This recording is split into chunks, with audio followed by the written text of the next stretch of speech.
Bendito seas, Señor, te pedimos que hoy nos visites con tu palabra, que tú, Señor, nos convenzas por medio de tu Espíritu, traigas convicción, Señor, en nuestras vidas y eso dé fruto de una vida transformada que te glorifique a ti, Señor. Necesitamos oír tu voz, Señor, sosténme en la predicación, haz que haya convicción y poder de lo alto, Señor, y abre los oídos de tu pueblo. No queremos ser, Señor, rebeldes, sino queremos ser hacedores de tu palabra. Y queremos que nos instruyas y que nos muestres a Cristo, para que nuestro corazón descanse en Él y tu nombre sea exaltado. En el nombre de Jesús. Amén. Hermanos, en la primera exposición establecimos hace un par de semanas las bases acerca de lo que es la Iglesia y de cuál es su propósito principal. Y dijimos que la Iglesia forma parte del plan de Dios y su perfecto diseño para llevar a cabo su plan de redención al mundo. De manera que la Iglesia debe ser un reflejo de la gloria de Dios y manifestar la luz del Señor a un mundo que nos observa. También, si recordáis, aludimos a que la existencia de la iglesia local es la manifestación visible, como por ejemplo esta iglesia, de una iglesia universal invisible que forma el verdadero pueblo de Dios en todo el mundo y en toda época. Y es en la iglesia local en la que se expresa de forma práctica pues, las alegorías, las analogías que da la palabra acerca de que la iglesia es una familia, es un rebaño, la iglesia es un cuerpo, es una casa, un sacerdocio, la esposa de Cristo. Eso se hace visible, se hace patente y real por medio de iglesias locales. Y lo que vamos a tratar de mostrar hoy a través de las Escrituras es que todo verdadero cristiano, todo verdadero creyente necesita formar parte de una iglesia local para obediencia al Evangelio y también para crecer en su vida cristiana. Necesitamos formar parte de una iglesia local. Así que algunas preguntas que vamos a tratar de responder hoy es: ¿qué significa ser miembro de una iglesia local? ¿Qué implicaciones tiene eso? ¿Puedo vivir mi vida cristiana sin pertenecer a una iglesia de manera definitiva? ¿Es bíblica la membresía? ¿Es bíblico el compromiso de estar en una iglesia de forma oficial, reconocido? Pero antes de adentrarnos a esta cuestión importante, es fundamental que comprendamos un concepto y que nuestro punto de partida sea a través de esta verdad fundamental.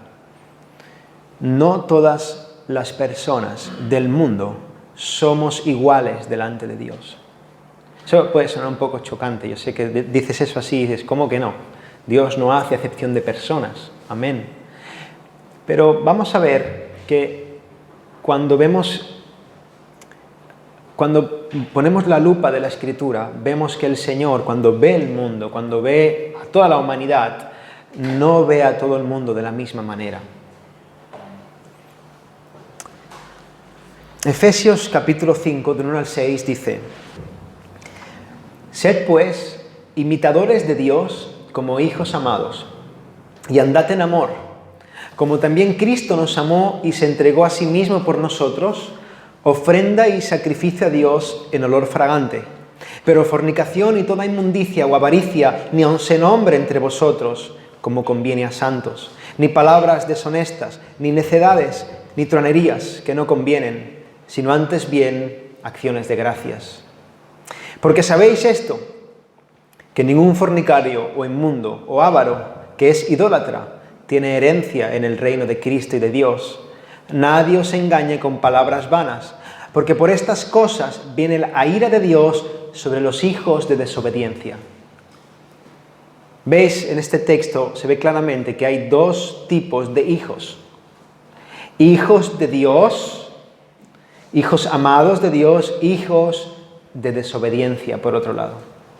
En 1 de Juan 3:10 dice lo siguiente: En esto se manifiestan los hijos de Dios y los hijos del diablo.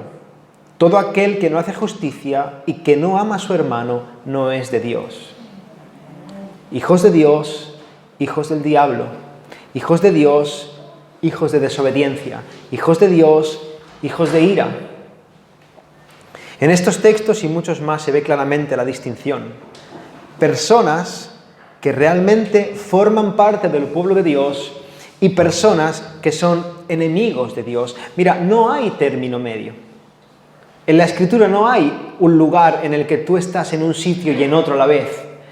En el que tú estás en un sitio pero recibes las bendiciones del otro. En el que tú estás en un sitio pero recibes las maldiciones del otro. No hay término medio. O eres un hijo de Dios en todos los sentidos, en toda regla, o eres un hijo del diablo. Ahora bien, en este mundo caído, ¿hay alguna manera de que podamos diferenciar entre estos dos grupos de personas? Mira, la primera epístola de Corintios, Pablo reprende a la iglesia local muy fuertemente. Si leéis la primera epístola de Corintios, es una carta bastante dura, muy pastoral. Pablo se dolía con lo que estaba ocurriendo en la iglesia. Y es una carta dura en el sentido de que Pablo reprende de forma muy contundente a la iglesia en Corintio.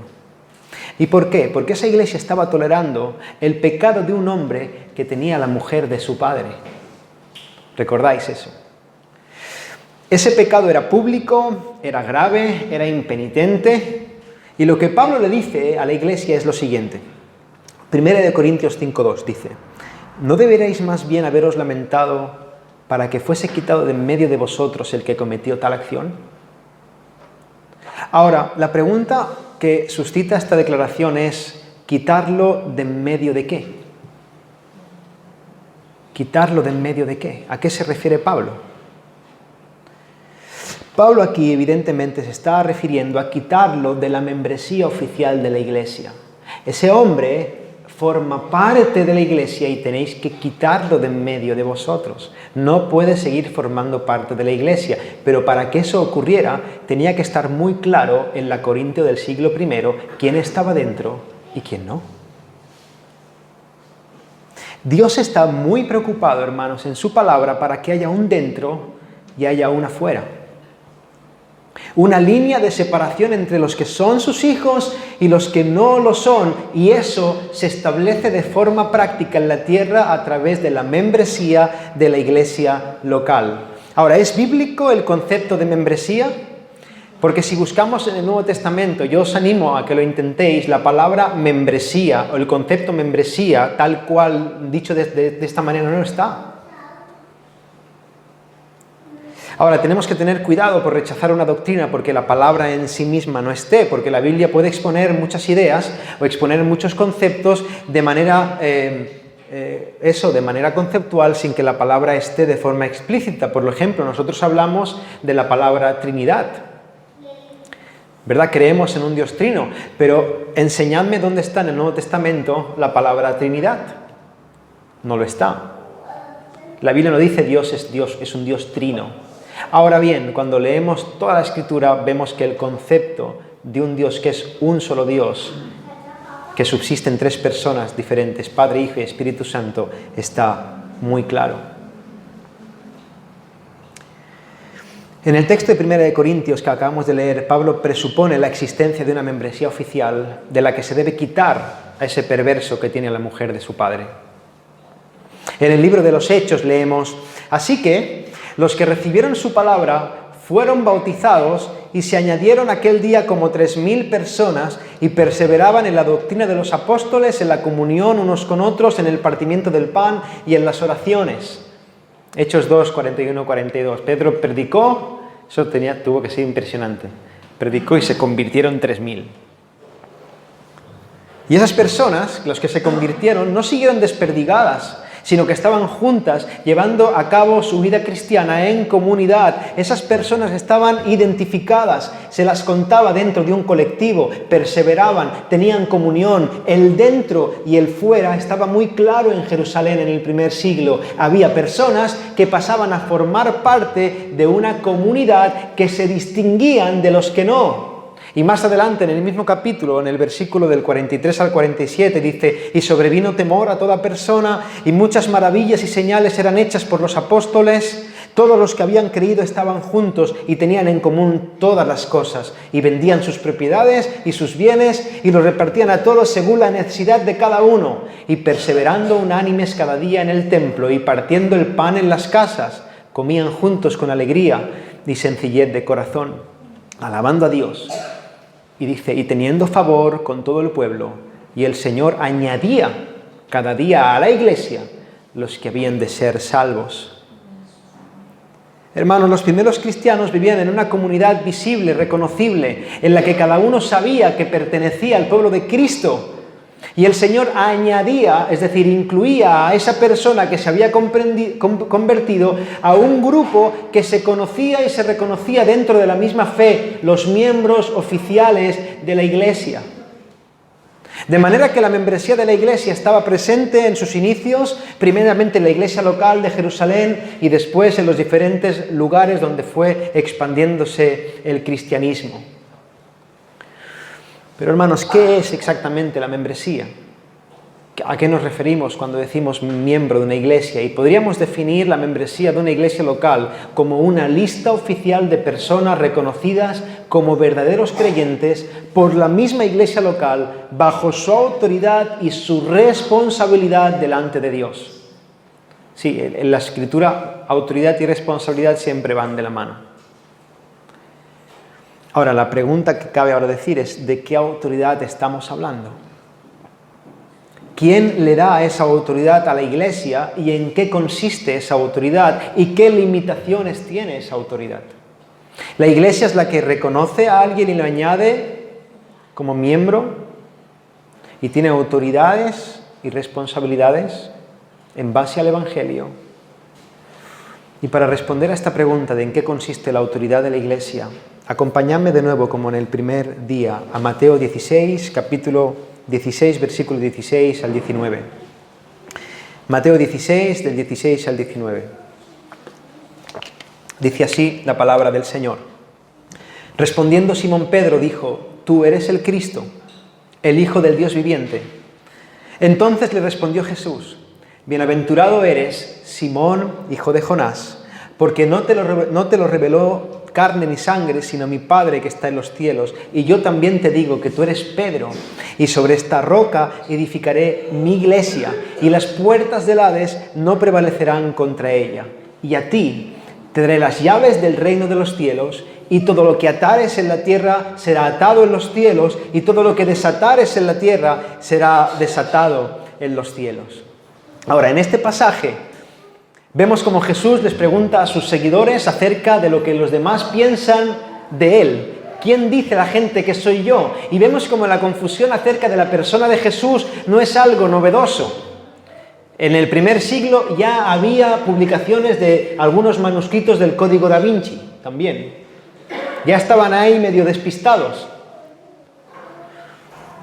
En ese momento, al igual que ahora, la identidad de Cristo no era una cuestión sencilla para el incrédulo. Y entonces Jesús, al ver la confusión, algunos dicen que eres Elías, otros Juan el Bautista, otros un profeta, ¿no? Dice, ¿y vosotros, los que me seguís, quién decís que soy yo? Y en ese momento, Pedro, en representación de todos los apóstoles, declara, tú eres el Cristo, el Hijo del Dios viviente. Cae un peso de gloria sobre Pedro. En ese momento el Espíritu Santo toma a Pedro para que él haga una declaración real, verídica, auténtica, y inmediatamente cuando Jesús escucha eso, él muestra su conformidad con la declaración de Pedro y le dice a él y por ende a todos los apóstoles, a todos sus verdaderos discípulos, tú eres Pedro y sobre esta roca edificaré mi iglesia. Ahora, ¿qué está ocurriendo aquí? Jesús está reconociendo que Pedro es un confesor correcto y que su confesión es una confesión correcta. El hecho de que Jesús le diga a Pedro que sobre esta roca edificaría su iglesia no tiene nada que ver con la persona de Pedro. La roca no es Pedro, sino la verdad que Pedro acaba de proclamar. Jesús está haciendo un juego de palabras en el griego con la palabra roca y la palabra Pedro. Es muy parecida. Palabra roca y palabra Pedro, perdón. Pedro no es el sucesor de Cristo, hermanos. ni es el primer papa, ni el vicario de Cristo en la tierra. Pedro es un apóstol más que acaba de decir una verdad fundamental, y es en base a esa verdad que Cristo iba a edificar su iglesia. ¿Qué verdad? Su verdadera identidad. ¿Quién es Él y qué ha venido a hacer aquí para salvar a los suyos? Pedro no es la roca de la iglesia es Jesucristo.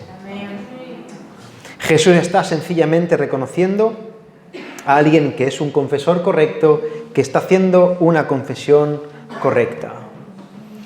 Y le dice que en base a eso, en base a confesores que hacen confesiones correctas, Él va a edificar su iglesia. Esto es la roca, la verdad de la palabra de Dios en base a quién es Jesucristo y qué es lo que Él ha hecho. Pero Jesús no se queda en este punto. El pasaje continúa con esta declaración. En el versículo 19 dice: y a ti te daré las llaves del reino de los cielos, y todo lo que atares en la tierra será atado en los cielos, y todo lo que desatares en la tierra será desatado en los cielos. Y aquí Jesús no solamente está reconociendo a un confesor correcto, sino que le está dando a ese confesor correcto una autoridad. Le está dando las llaves del reino de los cielos. ¿A quién le está dando la llave del reino de los cielos? ¿Solamente a Pedro? No. Pedro habla en representación de los apóstoles. Pedro habla en representación de la iglesia. Jesús le está dando esa autoridad a toda la iglesia real, auténtica. La iglesia debe estar formada por confesores correctos, es decir, personas que realmente viven conforme a lo que creen y que profesen una confesión correcta, es decir, aquellas personas que su fe sea acorde a la verdadera identidad de Jesús. La iglesia, hermanos, debe estar formada por verdaderos creyentes que saben en lo que creen, y eso es lo que les da la autoridad como cuerpo de atar y desatar. Ahora, la siguiente pregunta: ¿en qué consiste esa autoridad dada por Cristo a la iglesia? ¿Se trata de una autoridad civil o política? ¿La iglesia debe ir por el mundo juzgando a la gente o debe ir por el mundo poniendo multas? ¿La iglesia tiene que meterse en el gobierno? ¿La iglesia tiene que empezar a tomar decisiones acerca de lo que pasa en este mundo? No. Siempre que se ha intentado eso en la historia de la humanidad ha sido un fracaso. Porque esa no es la misión de la iglesia. Hermanos, la iglesia tiene autoridad en conformidad con las Escrituras para pararse delante de una persona, de un confesor, examinar sus palabras de fe, examinar su vida en el tiempo y determinar si esa persona es un confesor correcto y esa confesión es una confesión correcta. La iglesia tiene autoridad para proclamar si alguien forma parte o no forma parte del cuerpo de Cristo. Y ahora Jesús habla de atar y desatar. Si la iglesia ata algo en la tierra, toma una decisión en la tierra, eso es atado en los cielos. Si la iglesia desata en la tierra, eso es desatado en la tierra. Eso significa que la iglesia es la que tiene la responsabilidad de ejercer la autoridad de Dios en base a su palabra para proteger el evangelio y definir quién es un hijo de Dios y quién no es un hijo de Dios. Ahora, es importante aclarar algo en este punto, porque toda autoridad que viene del cielo es una autoridad que tiene límites. Nuestra autoridad no es ilimitada, la única autoridad ilimitada es la del Señor. Nuestra autoridad es delegada. Y es importante aclarar que una iglesia local no es la que hace que alguien sea o no cristiano. Y tampoco una iglesia local puede fabricar cristianos. Y tampoco una iglesia local tiene la última palabra en este asunto. Sí, una iglesia local puede equivocarse. Mira, Dios es el que provoca el nuevo nacimiento. Dios es el único que puede fabricar cristianos. La vida espiritual viene de lo alto. Nosotros no podemos realizar ninguna estrategia, ningún plan de marketing, ninguna fórmula para que esta iglesia se llene más de gente. Solamente por la palabra, por medio del Espíritu Santo, es que Dios trae vida a la gente muerta para añadirlas a su iglesia. No tenemos esa potestad, nosotros no podemos fabricar cristianos. Pero sí significa que aquí Cristo le está dando a la iglesia la autoridad para reconocer a los verdaderos cristianos. La membresía de la iglesia debe estar compuesta por aquellas personas que han sido examinadas por una iglesia local y esa misma iglesia local ha decidido reconocer que se trata de alguien que vive conforme a lo que dice querer y cree conforme a lo que la palabra dice. Es decir, alguien que es un verdadero hijo de Dios. Mira, para ilustrar esta verdad es útil hablar de lo que significa una embajada. Una embajada es un espacio de un país concreto que está dentro de otro país. Y los que hemos viajado sabemos, por ejemplo, si estamos en Estados Unidos y perdemos el pasaporte, tenemos un problema, porque no podremos volver. Y para solucionar ese problema tenemos que acudir, si alguna vez, por ejemplo, estáis en Washington y no perdáis el pasaporte, pero si lo perdéis, buscad la embajada española, porque una vez entramos en la embajada española ya no estamos en suelo estadounidense, estamos en suelo español. Aunque nos encontremos en Washington, en ese edificio no rigen las leyes de Norteamérica, sino las de España. Yo puedo acudir a una embajada española y realizar cualquier trámite como si estuviera en España, aunque esté en otro país. En la embajada, en el caso de que yo voy sin el pasaporte porque lo he perdido, ellos harían los trámites correspondientes para identificarme como ciudadano español y una vez comprobadas las cosas que tendrían que comprobar, me arreglarían el pasaporte para que yo pudiera regresar a mi casa. Ahora bien, ¿ha sido la embajada la que ha hecho que yo sea español? No, yo ya era español antes. La embajada no me haría español, simplemente reconocería que yo ya no soy y me otorgaría mis derechos y obligaciones como ciudadano de España. Hermanos, en un sentido, una iglesia local funciona de la misma manera. Es una embajada. Una iglesia local existe como una embajada del cielo. Una embajada del reino de Dios que tiene la función de reconocer a los miembros del reino de los cielos e incluirlos en su lista de miembros para representar juntos a esa patria celestial en medio de este país hostil llamado mundo. La iglesia no puede fabricar cristianos, pero sí tiene la autoridad como embajada del cielo dada por Dios para reconocerlos. Alguien entra por la puerta, dice que es cristiano, que ha conocido a Cristo, que se ha arrepentido. La iglesia escucha su profesión de fe, ve que es verdad, ve que él ha entendido quién es Jesús, que ha entendido que es pecador, que necesita a Cristo para la salvación. Lo recibe, lo abraza y ve que su vida, conforme lo va conociendo, está transformándose. Toma decisiones conforme a lo que el Señor quiere. Ha dejado una relación con una chica que no es creyente y que mantiene de forma ilícita.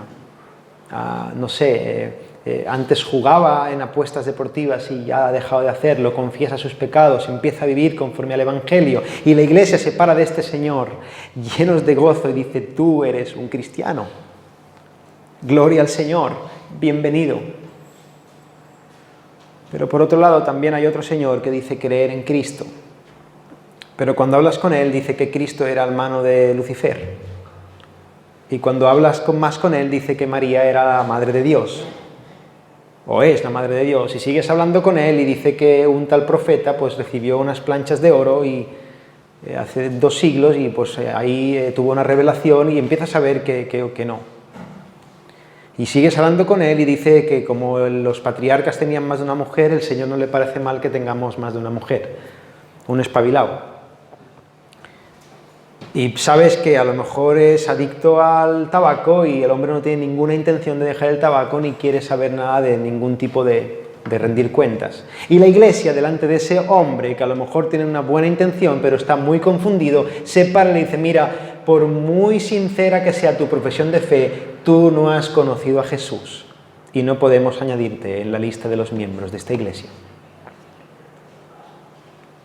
Hermanos, debemos volver a insistir en esta verdad.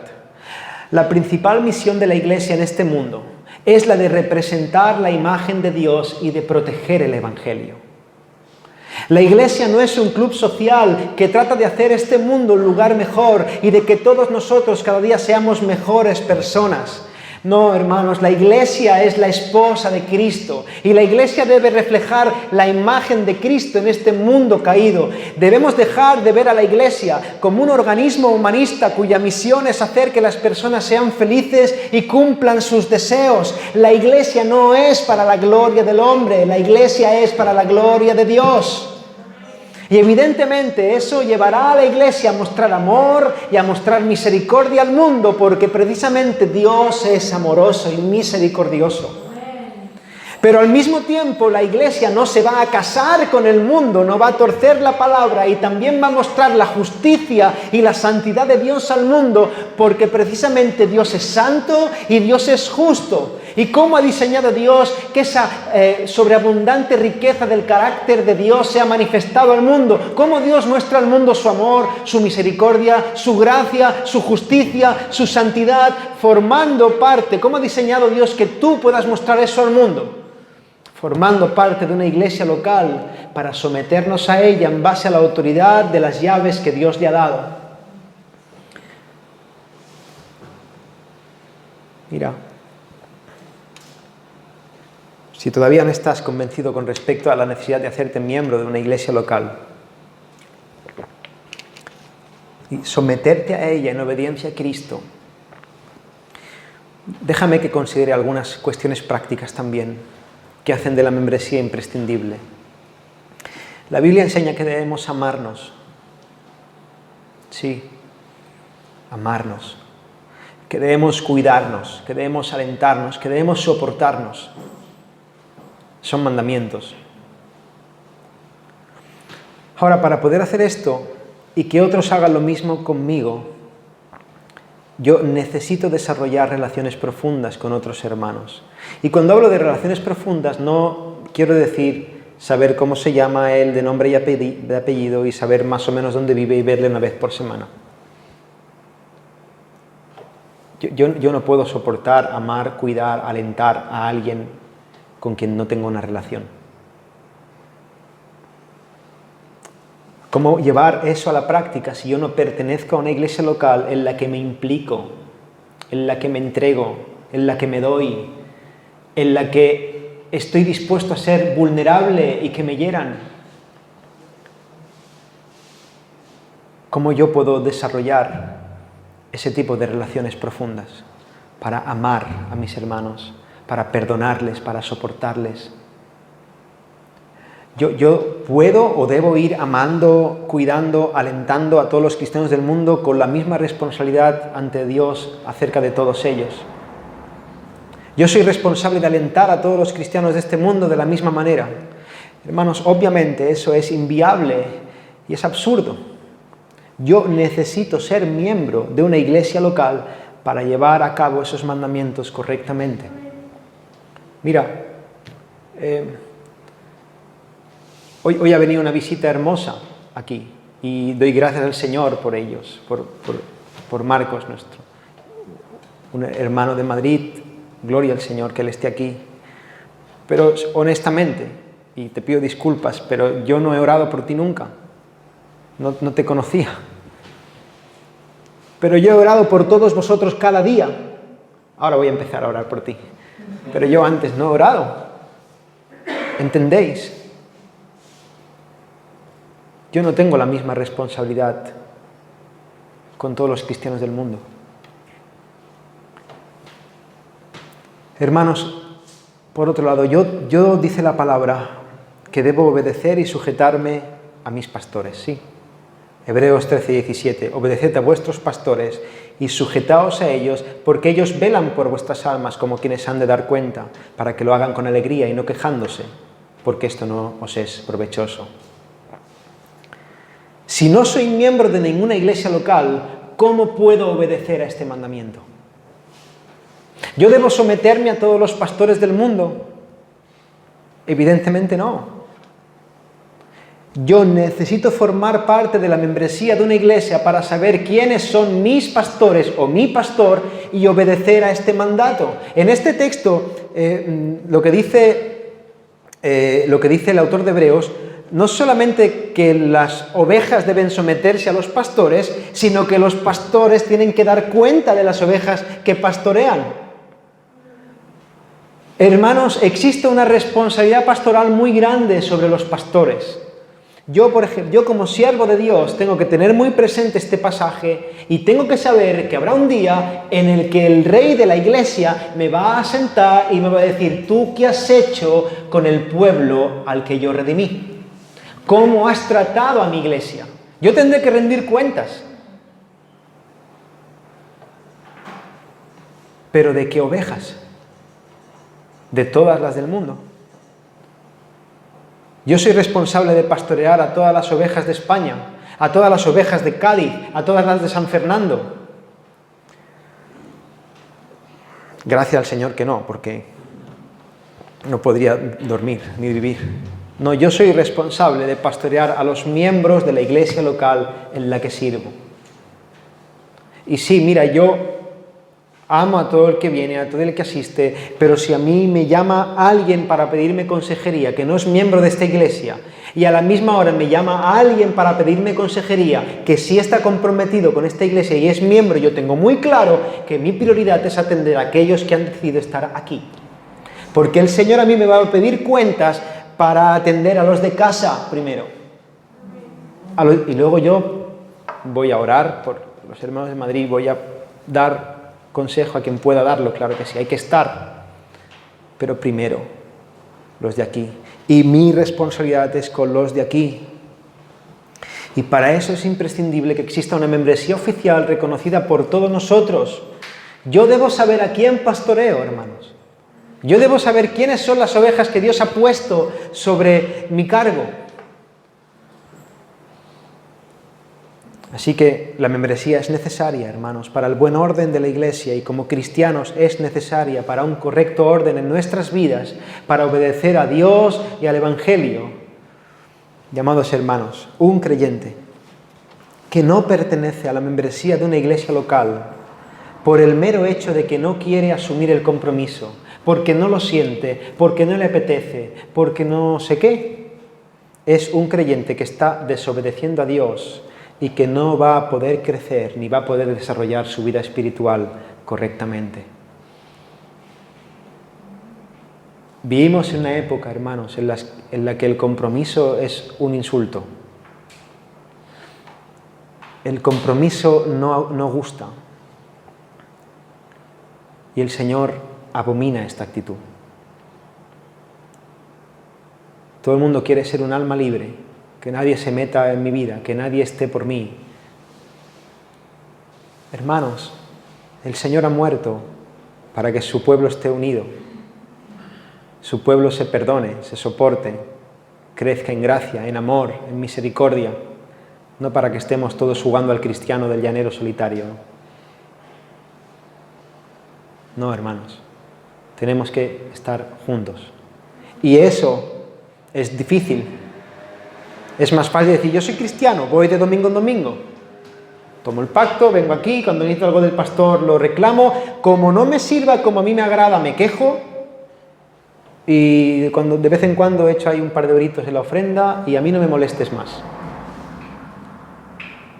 No, lo duro es implicarse, estar aquí, servir, sacrificarse, soportar al hermano, perdonar al hermano, cuidarle, ir a visitar al hospital, abrazar, estar con quien no te cae bien. Pero si no somos capaces de hacer eso, ¿qué diferencia hay entre este lugar y la asociación de vecinos del Parque San Rafael de aquí al lado?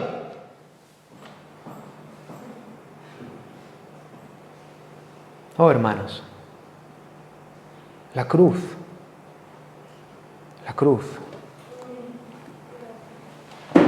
Hemos visto que la membresía es bíblica y es necesaria, pero hermanos, ¿quién puede ser miembro de una iglesia local?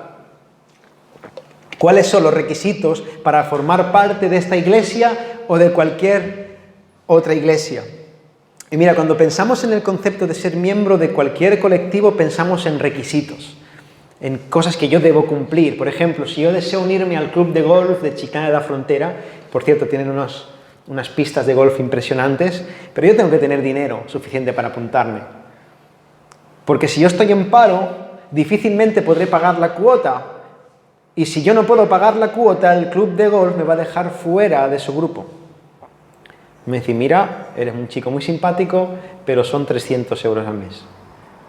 Y si no lo pagas, no entras. Yo estaría fuera de la membresía del club de golf por dinero.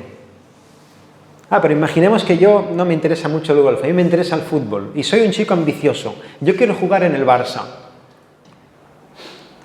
Los que me habéis visto jugar a fútbol sabéis que lo tengo bastante difícil.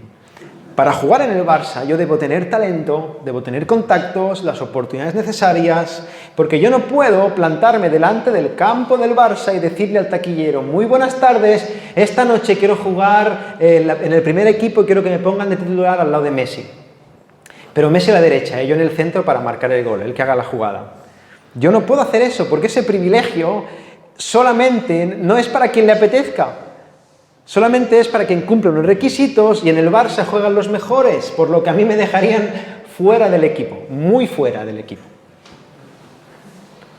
Si os fijáis, todos los grupos a los que yo quiero pertenecer o a los que me gustaría pertenecer se forman a partir de habilidades, de cualidades diferentes como dinero, poder, talento, fuerza, inteligencia. Pero en la iglesia, hermanos, no es así. La iglesia no es para los fuertes. La iglesia no es para los talentosos, ni los inteligentes, ni los sabios. Los requisitos para ser miembro de una iglesia no tienen nada que ver con eso. ¿Cuáles son los requisitos? Vamos a imaginar que Jesús es el miembro del jurado de un talent show de esos, tú sabes, ¿no? La Voz, que está ahí para juzgar a ver a quién entra y quién no entra. Uno de esos programas que vas a mostrar cómo cantas y el jurado te dice si pasas o no pasas a la siguiente fase. Y en ese caso, Jesús está como jurado y las condiciones que él pone las encontramos en el libro de Mateo. Así que vamos a ver cuál es el casting de Dios. ¿A quién en Mateo hace Jesús un ciudadano del cielo, es decir, un miembro de una iglesia? ¿Qué le diría en ese casting que puede pasar? Y vemos en Mateo 5:3, bienaventurados los pobres en espíritu, porque de ellos es el reino de los cielos. En Mateo 7:21 dice, no todo el que me dice Señor, Señor, entrará en el reino de los cielos, sino el que hace la voluntad de mi Padre que está en los cielos. En el 10:32 dice, a cualquiera pues que me confiese delante de los hombres, yo también le confesaré delante de mi Padre que está en los cielos. En el 18:4 dice, así que cualquiera que se humille como este niño, ese es el mayor en el reino de los cielos. Querida iglesia, estas son las personas a las que la iglesia debe recibir, los pobres en espíritu, los que siguen la voluntad de Dios, aquellos que reconocen a Cristo como Señor y Salvador de sus vidas, aquellos que se humillan como un niño pequeño, es decir, todas las personas de toda tribu, nación y lengua que profesan una conversión genuina. Hermanos, el cristianismo no es para los fuertes, no es para los que creen tener una gran vida ordenada, ni para los que tienen un gran estándar moral. El cristianismo no es para los que creen que valen, los que creen que pueden, los que son buena gente. El cristianismo no es para nadie que es así. El cristianismo es para los débiles. Pablo escribió, por lo cual, por amor a Cristo, me gozo en las debilidades, en afrentas, en necesidades, en persecuciones, en angustia, porque cuando soy débil, entonces soy fuerte. Oh, mira, la membresía de esta iglesia es para aquellos que han llegado al final de sus fuerzas y han fracasado. Es para aquellos que se han dado cuenta que no pueden y han fallado a todo el mundo y también se han fallado a sí mismos. Es para aquellos que han llegado al final de sus vidas llenos de dinero en la cuenta bancaria, pero enemistados con todos sus familiares a causa de su arrogancia.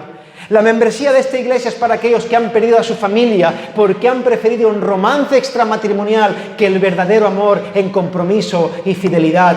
La membresía de esta iglesia es para aquellos que han herido a los demás y se han herido a sí mismos y ahora se paran ante la eternidad y se quedan sin respuestas delante de un Dios 3 veces santo. Hermanos, la membresía de esta iglesia es para todos aquellos que se reconocen pecadores y lloran su pecado y saben que merecen el juicio de Dios, pero a la vez pueden pararse y contemplar la gloria de Cristo muriendo en la cruz y resucitando al tercer día para su justificación. La membresía de esta iglesia es para aquellos que corren a los brazos del tierno Salvador y se quieren quedar con Él para siempre. Es para aquellos que siguen pecando, sí, es verdad, siguen pecando. pero odian el pecado y desearían con todo su corazón no pecar nunca más. Es para aquellos que se han arrepentido de su vana manera de vivir y han creído que Cristo es el Señor y Salvador de sus vidas. La membresía de esta iglesia es para aquellos que saben que no son justos, que reconocen que están enfermos y vienen en busca del médico que les puede sanar el alma. La membresía es para todo aquel que cree, porque si confiesas que Jesús es el Señor y crees en tu corazón que Dios le levantó de los muertos, entonces y solo entonces serás salvo. En definitiva, hermanos, la membresía es para todos aquellos que un día fueron enemigos de Dios, pero que ahora son llamados hijos de Dios por medio de la fe en Jesucristo. Si eres uno de ellos, eres bienvenido a esta casa. Esta iglesia es para ti. Hermanos, Dios ama a su iglesia local y los que aman a Dios deben amar y someterse a una iglesia para su vida cristiana. Como iglesia local tenemos la autoridad de parte de Dios de reconocer y supervisar a los que dicen ser creyentes, pero no como un policía, no como para andar juzgando a todo el mundo sin misericordia, no, sino por amor a las almas perdidas. Hermanos, como creyentes tenemos la responsabilidad bíblica de someternos a una iglesia y edificar en ella por medio de nuestros dones, nuestros recursos, nuestras emociones, nuestras oraciones. Yo necesito que oréis por mí. Si somos creyentes debemos buscar una iglesia local y unirnos a ella. No es una opción, no es un ya lo iré haciendo, es un mandamiento. Es una obligación cristiana formar parte del cuerpo de Cristo en una iglesia local. Y es mi oración, hermanos, que el Señor nos llene de pasión por su pueblo y nos dé cada día una mayor claridad de lo que significa ser miembro de la iglesia del Señor. Amén. Vamos a orar.